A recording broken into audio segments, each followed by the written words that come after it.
Hello, Ryan here, aka Mac, and welcome. There has been 2 new 4.0 patches for Wave 1 on the EPTU since my last update video, so let us check them out. As always, a huge thank you to all of my patrons and channel members. Thank you so much for the support, it is truly appreciated. And if you do enjoy my videos, please do consider subscribing and helping the channel to grow. So yesterday, very early in the morning, there was a new 4.0 patch that released. Interestingly though, this was apparently a backup build, as the originally intended 4.0 build was pretty much denied. Now, I'm not sure why the originally planned 4.0 build failed, however it was good that they pushed this other backup build out, as it brought with it some good updates. There was also a new 4.0 patch watch post on Spectrum, which highlights features that are not on the roadmap, but still coming in 4.0, and this time it talked about the contested zone loot, as you can fight with various gangs like the Fire Rats, finding unique items and paint like weapons and armors. They also mentioned the Anvil Karak update to its blast shields and cargo bay, as well as the FOIP improvements, or face over IP, which they spoke about during CitizenCon, really improving this system and refining it, so hopefully we can use that again. That would be cool. But it also states that they are looking forwards to opening to more PTU waves very soon. Now, of course, soon in Star Citizen's world can mean anything, but I do get the feeling that Wave 2 is not that far off at all, and as long as things continue to go smoothly, which, touch wood, they seem to be doing compared to how it has been in the past, hopefully we can see them push it out to Wave 2 in the next couple of weeks. That is just my opinion on that time frame, but the way the build has been playing recently, I wouldn't say they're that far off. Now, for the patch notes that dropped early in the morning yesterday, this is the first of the 2 builds. In Cortec, there was a physics performance update, further jump tunnel performance, lighting, audio and visual effects polish, further HUD component performance optimizations, various memory use improvements, various improvements to help with small rendering stalls, and screen space reflections polish as well. There was also about 5 pretty decent bug fixes, 5 client crashes fixed, 6 server crashes fixed, and 2 server deadlocks fixed as well. And then for the second build that they released late last night, around 11 or 12 my time, likely the original build that they were aiming to release initially. This includes many other inclusions from the Alpha 324.3 build, the IAE and CitizenCon into 4.0, which I find pretty unusual. This could just be so that they're getting the 4.0 build to include all the current things in this current build that we're playing on live, just to make sure it doesn't break when 4.0 does eventually release. But I think this is the first time that they've put out another patch that contains all of the IAE stuff while the IAE is underway. I could be wrong, but it's quite unusual, this. Likelihood is, so they can release 4.0 pretty quickly post IAE, so that there's no bad surprises, but I'm not sure. It also mentions in the patch notes that a change went into this build that will make using the jump tunnels extremely difficult, and this is not intended, but should make for a fun challenge. Basically, the player is unable to control their ship after making contact with the jump tunnel obstructions. So yeah, not intended, but it will be fun to try anyway. Now, also in this patch, there were further contested zone location polish, further pyro outpost art and performance polish. Hopefully this means no longer falling through the floor into the planet as you go through the buildings, and pyro stations landing pad art polish as well. And for the AI, NPC voice lines and facial animation inclusion polish, which should be quite interesting to see if the actual animations are in, as well as a quasi-grazer audio polish pass too.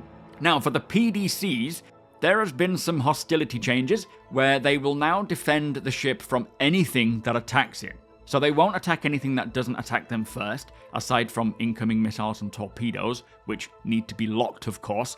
Dumbfire is the only way to counter the PDCs, as we have heard. But this essentially means that these PDCs will attack anyone that shoots at the ship above the friendly fire threshold, including the police and even the ship's owner or party members. They have no allegiance to anybody but the ship. Now, it'll be interesting to see how this pans out. It might need some more refinement there, but I guess they are just likely testing this to see how it functions but quite an interesting choice. Now, for the star map, they have added party members to list in the marker database panel. They have made many physics performance and optimizations. They've done a solar system transition performance pass, jump tunnel visual effects and network performance polish, jump point audio polish and mixing updates, and FPS AI navigation optimizations as well, along with fixing 14 more client crashes, 3 server crashes, a hybrid fix, and 2 server deadlocks. But one of the more interesting changes with this second patch was that they removed the reputation requirements from missions, so we can now see many extra missions that would normally be locked behind reputation gates. Now, from what I have seen on the build, I've jumped on very quickly to check this out. I haven't had time to play this weekend, but there were many missing person missions for the CFP, or the Citizens for Prosperity, or the Headhunters, asking players to investigate their last known locations. There are also quite a few local missions as well that will change and pop up as you go from one location to another. For example, when I was at a CFP outpost, I had a couple of missions requiring me to clear another CFP location on Pyro 1 and Pyro 2 of Copians, and while at the checkmate station, as I just logged in there to check, I had a couple of salvage jobs pop up where I could buy the location of a potential amount of salvage around that area, around the L4 location. And I suspect that these local jobs will vary depending on where you are, so you can begin earning rep with that group or unlocking missions with whoever is in that local area. There were also some delivery jobs as well, again for people like the R&R, Rough and Ready gang, the Headhunters, the CFP. I assume these are just the small delivery boxes, but again, once you earn rep with them, you can unlock these and actually start doing jobs for them, moving boxes from one location to the next for them. There are many mercenary jobs for each gang as well, asking you to help deal with attackers, destroy some generators, some requiring you to go to caves, some requiring you to assassinate certain people, also protecting an outpost from an outlaw attack, plus a maintenance mission where you will be sent a list of what needs to be fixed and you need to go and do that, as well as the usual salvage style missions for each gang as well. Now, as we have heard, they are working on the mission system refactor to get that working with server meshing, so this looks like the legwork has probably been done now and they're just getting on to testing the missions. Now, I haven't tested to see if any of them work. When I tried the Copian mission a while back, it didn't give me the location on where to go. So there's probably a little bit of work to be done, but there looks to be a very good variety here. And post 4.0, as we know, the rest of the missions that were pushed out of the initial release can start to roll out. So really looking forward to seeing how these missions are, or whether they even work at this time, which I will be doing on stream today. As I say, I've had no time to play 4.0 since these 2 patches have dropped. But if you'd like to see what the missions involve, you are all more than welcome to come and watch. I will be streaming today between 2 and 6 p.m. GMT here on YouTube and on twitch.tv/SuperMacBrother. The link is below for the Twitch stream. You are all more than welcome, and it's a great place to ask your questions too. But it certainly looks like there will be plenty of missions to get on with once 4.0 drops. And remember, by working for one group, like the CFP for example, you will not be able to then earn rep with the other gangs. As you do, well, you'll be able to probably do a mission for them, but it will remove your rep with the CFP. They counter each other. But I'm excited to learn more and see what we can be doing in Pyro.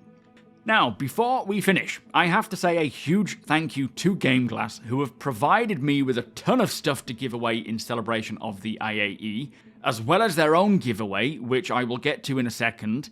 Also, by using the code IAE 2024, as well as my own code, which I think is SMB, you can stack both discounts and get a total of 30% off the annual pass, which in turn does also provide my channel with a direct kickback, so it's very much appreciated if you do so. Alternatively, you can just follow the link in the description below to GameGlass, and then at checkout add the IAE 2024 code. That will probably be an easier way of doing that. But for the giveaways, firstly, they are giving away one of every ship announced at the IAE this year, and to be in with a chance of winning this, follow the other link in the description below where you can tell GameGlass what you think of GameGlass, which will then automatically enter you into the giveaways.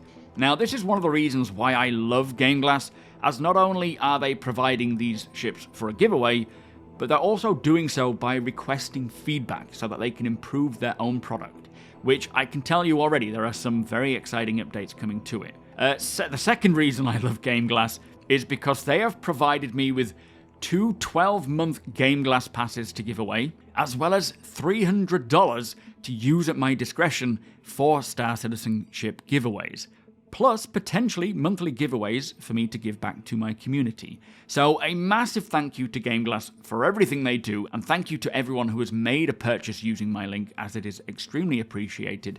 And more information will follow in a upcoming video about these giveaways. We will get them started as soon as possible. Also, before I finish, don't forget that the TOBII Tracker 5 is on a 20% off sale right now. All the links can be found in the description below. And again, thank you so much for supporting the channel by using them. So many of you have already, and it is very much appreciated. But with that said, here is hoping that we get some more 4.0 patches, plus opening it up to Wave 2 and the rest of the waves. They are really storming through with 4.0, and the rate at which they're going, we could certainly be looking at a live release this year. That would be phenomenal. Anyway, please do consider subscribing and helping the channel to grow. Hit the thumbs up if you don't mind, it does the channel a big favour. Tick that notification bell if you'd like to be notified when my videos go live. Again, a huge thank you to my patrons and channel members for making these videos possible. Thank you for watching, and I'll see you in the next one.